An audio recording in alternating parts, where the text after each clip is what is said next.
Of A partnership form എന്ന ചാപ്റ്ററിലെ ഒരു problem നമുക്ക് സോൾവ് ചെയ്യാം. നിങ്ങളുടെ പുസ്തകത്തിലെ പ്രാക്ടിക്കൽ പ്രോബ്ലം നമ്പർ 18 നമ്മളിവിടെ സോൾവ് ചെയ്യാനായിട്ട് പോകുന്നത്. സോ ഈ പ്രോബ്ലത്തിൽ ഗുപ്ത ശർമ്മ എന്നിവരാണ് പാർട്ട്നേഴ്സ്.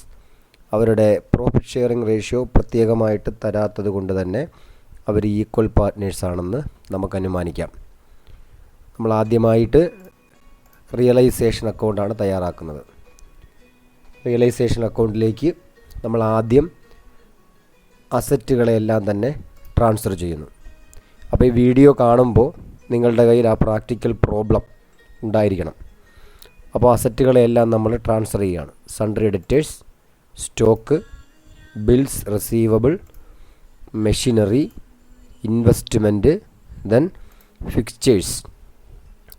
ഇത്രയുമാണ് നമ്മളുടെ അസറ്റുകൾ. ഓക്കെ, ഇനി നമുക്ക് outsiders liabilities, creditors, then Mrs Gupta. ശ്രദ്ധിക്കണം, മിസ്റ്റർ ഗുപ്തയല്ല, മിസ്സിസ് ഗുപ്ത. പാർട്ട്നേഴ്സിൻ്റെ ലോൺ സാധാരണഗതിയിൽ നമ്മൾ റിയലൈസേഷൻ അക്കൗണ്ടിലേക്ക് എടുക്കത്തില്ല. പക്ഷേ ഇത് പാർട്ട്നേഴ്സിൻ്റെ ലോണല്ല, ഇത് ഔട്ട്സൈഡർ ലയബിലിറ്റി ആയിട്ട് തന്നെ അവരുടെ ഭാര്യയുടെ പേരിലുള്ള ലോണാണ്. അതുകൊണ്ടാണ് അവിടെ Mrs Gupta's loan 20,000, then Mrs Sharma's loan 30,000, then provision for doubtful debt. Provision for doubtful debt 4,000. ഇവിടെ ഡെറ്റർ 55,000 എടുത്തത് കൊണ്ടാണ് നമ്മൾ ക്രെഡിറ്റ് സൈഡിൽ പ്രൊവിഷൻ ഫോർ ഡൗട്ട്ഫുൾ ഡെറ്റ് 4,000 എടുത്തത്. ഓക്കെ, ഇനി എന്താണ് അടുത്ത സ്റ്റെപ്പ്? അടുത്ത സ്റ്റെപ്പിൽ ഈ അസറ്റിനെ എല്ലാം തന്നെ നമുക്ക് റിയലൈസ് ചെയ്യണം. അതുപോലെ ലയബിലിറ്റീസ് എല്ലാം തന്നെ കൊടുത്തു തീർക്കണം. അസറ്റ് റിയലൈസ് ചെയ്തതായിട്ടുള്ള ഇൻഫർമേഷനാണ് ആദ്യം വരുന്നത്. ആകെ നമ്മൾ റിയലൈസ് ചെയ്തപ്പോൾ കിട്ടിയത് 1,59,000 രൂപയാണ്. അതായത് ഇതുപോലെ നമ്മൾ രേഖപ്പെടുത്തി. ഇതുപോലെ രേഖപ്പെടുത്തിയാലും മതി. എല്ലാ അസറ്റുകളുടെയും പേരെഴുതി രേഖപ്പെടുത്തിയാലും പ്രശ്നമില്ല. ഇതിങ്ങനെ എഴുതിയാലും മതി. ശേഷം ഒരു ഇൻവെസ്റ്റ്മെൻറ്റിൻ്റെ കാര്യമാണ് പറയുന്നത്. ഇൻവെസ്റ്റ്മെൻറ്റ് 36,000 രൂപ വില വച്ചിട്ട് ഗുപ്ത എടുത്തുകൊണ്ട് പോയി. ഓക്കെ, അപ്പോൾ നമ്മൾ എന്ത് ചെയ്യുന്നു?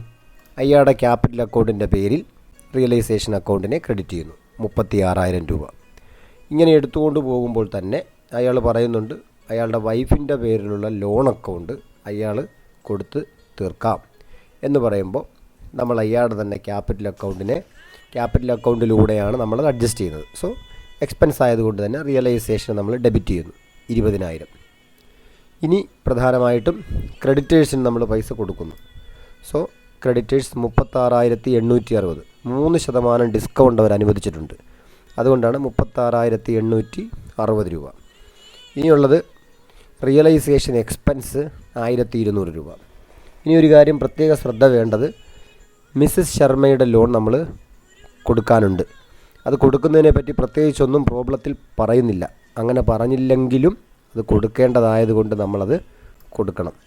So Mrs Sharma's loan 30,000. ഇങ്ങനെയാണ് നമ്മൾ റിയലൈസേഷൻ അക്കൗണ്ട് തയ്യാറാക്കുന്നത്. ഇനി നമുക്കത് ക്ലോസ് ചെയ്യാം. ക്ലോസ് ചെയ്യുമ്പോൾ നമ്മൾ നോക്കുമ്പോൾ മനസ്സിലാവും ഡെബിറ്റ് സൈഡിലാണ് കൂടുതൽ. അതായത് റിയലൈസേഷൻ ലോസ് ആണ് വരുന്നത്. 3,23,560 രൂപ ലോസ് എന്ന് പറയുന്നത്. 36,560 രൂപയാണ് റിയലൈസേഷൻ ലോസ്. അത് ഈ പറയുന്ന പാർട്ട്നേഴ്സായിട്ടുള്ള ഗുപ്ത, ശർമ്മ എന്നിവർ തുല്യമായിട്ട് പങ്കിട്ടെടുക്കുന്നു. അപ്പോൾ റിയലൈസേഷൻ ലോസ് ആണ് 18,280 രൂപ വെച്ച്. അടുത്തതായി നമ്മൾ എന്ത് ചെയ്യുന്നു? പാർട്ട്നേഴ്സിൻ്റെ ക്യാപിറ്റൽ അക്കൗണ്ടാണ് തയ്യാറാക്കുന്നത്. പാർട്ട്നേഴ്സിൻ്റെ ക്യാപിറ്റൽ അക്കൗണ്ട് ഇതുപോലെ നമ്മൾ തയ്യാറാക്കി. ബാലൻസ് 90,000, 60,000. ബാലൻസ് ഷീറ്റിൻ്റെ ലയബിലിറ്റി സൈഡ് പരിശോധിച്ചാൽ ഒരു റിസർവ് ഫണ്ടുണ്ട് 6,000 രൂപ. തുല്യമായിട്ട് പങ്കിട്ട് 3,000 വെച്ച് എടുക്കുന്നു. ഇനിയുള്ളത് റിയലൈസേഷൻ ലോസ് ആണ്. സോ റിയലൈസേഷൻ ലോസ് ആയതുകൊണ്ടാണ് പാർട്ട്ണറിൻ്റെ ക്യാപിറ്റൽ അക്കൗണ്ടിനെ നമ്മൾ ഡെബിറ്റ് ചെയ്യുന്നത് 18,280 രൂപ വെച്ച്. ഇനി ഗുപ്ത ഒരു ഇൻവെസ്റ്റ്മെൻറ്റ് എടുത്തുകൊണ്ട് പോയിട്ടുണ്ട്. സോ അദ്ദേഹത്തിൻ്റെ ക്യാപിറ്റൽ അക്കൗണ്ടിനെ കുറയ്ക്കാൻ വേണ്ടിയിട്ട് നമ്മൾ ഡെബിറ്റ് ചെയ്യുന്നു റിയലൈസേഷൻ 36,000. അതേസമയം തന്നെ ഗുപ്ത മിസ്സിസ് ഗുപ്തയുടെ ലോൺ എടുക്കാമെന്ന് പറയുന്നുണ്ട്, ലോൺ കൊടുത്തു തീർക്കാമെന്ന് പറയുന്നുണ്ട്. അതുകൊണ്ട് തന്നെ അദ്ദേഹത്തിൻ്റെ ക്യാപിറ്റൽ അക്കൗണ്ടിന് നമ്മൾ ക്രെഡിറ്റ് ചെയ്യുന്നു 20,000 രൂപയ്ക്ക്. ഇങ്ങനെയാണ് നമ്മൾ പാർട്ട്നേഴ്സിൻ്റെ ക്യാപിറ്റൽ അക്കൗണ്ട് തയ്യാറാക്കുന്നത്. നോക്കാം, നമുക്ക് ബാലൻസ് ചെയ്യാം. ബാലൻസ് ചെയ്യുന്നതല്ല, നമ്മൾ ടോട്ടൽ ആദ്യം നമ്മൾ നോക്കുകയാണ്. 1,13,000 63,000. ഇതിൽ ബാലൻസ് ഇല്ലല്ലോ, കാരണം ഇവർക്ക് എത്രയാണോ കൊടുക്കാനുള്ളത് ആ ബാലൻസ് നമ്മൾ എന്ത് ചെയ്യണം, ക്യാഷായിട്ട് കൊടുത്തു തീർക്കണം. അപ്പോൾ ഈ ഒരു രൂപത്തിൽ ഇത്രയും എൻ്റർ ചെയ്തതിന് ശേഷം നമുക്കൊരു ക്യാഷ് അക്കൗണ്ട് വരയ്ക്കാം. എന്താണ് ഈ ബിസിനസ്സിൻ്റെ ക്യാഷിൻ്റെ ഒരു പൊസിഷൻ എന്താണെന്ന് നമുക്ക് നോക്കാം. ക്യാഷിൻ്റെ ഓപ്പണിംഗ് ബാലൻസ് എന്ന് പറയുന്നത് 12,500 രൂപയാണ്. അസറ്റ് എല്ലാം കൂടി വിറ്റ് നമുക്ക് 1,59,000 രൂപ കിട്ടി.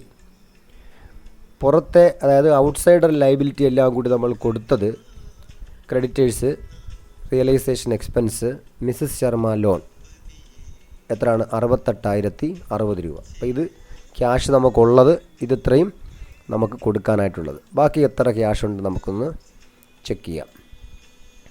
1,71,500 നിന്നും 68,060 കുറച്ചാൽ ബാക്കി 1,03,440 രൂപയാണുള്ളത്. അതായത് ഗുപ്തയ്ക്കും ശർമ്മയ്ക്കും കൊടുക്കാനുള്ള എത്രയാണ് എന്നും കൂടി നമുക്കൊന്ന് പരിശോധിക്കാം.